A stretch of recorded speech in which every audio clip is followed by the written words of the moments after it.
করে আরজিকর হাসপাতালের দিকে নজর রাখতে হবে, কারণ আরজিকরে কলকাতার পুলিশ কমিশনার মনোজ ভার্মা এর আগেও দায়িত্ব নেওয়ার পরও আমরা দেখেছিলাম আরজিকর হাসপাতালে গিয়েছিলেন মনোজ ভার্মা। আজ ফের আরজিকর হাসপাতালে কলকাতার পুলিশ কমিশনার মনোজ ভার্মা। একাধিক বিষয় খতিয়ে দেখতেই আজ মনোজ ভার্মা তিনি যান আরজিকর হাসপাতালে। যে ছবি আপনারা দেখছেন, আরজিকর হাসপাতালে কলকাতার পুলিশ কমিশনার মনোজ ভার্মা নিরাপত্তা ব্যবস্থা খতিয়ে দেখলেন সিপি মনোজ ভার্মা।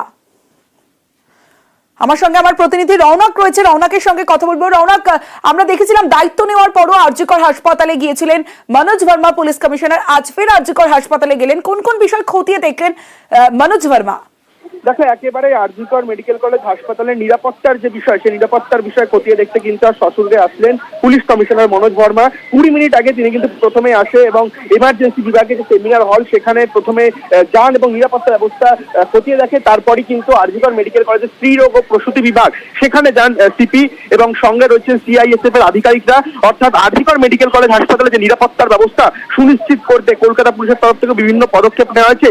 কি ধরনের নিরাপত্তা বা এখনো পর্যন্ত কোন রকম যাতে সমস্যা না হয়, সিপি হওয়ার পরেই কিন্তু এর আগেও একবার মনোজ ভার্মা আরজিকর মেডিকেল কলেজ পরিদর্শন করে গেছিলেন এবং আজও ঠিক ওই নিরাপত্তা ব্যবস্থা খতিয়ে দেখতেই কিন্তু আরজিকর মেডিকেল কলেজে আসলেন মনোজ ভার্মা।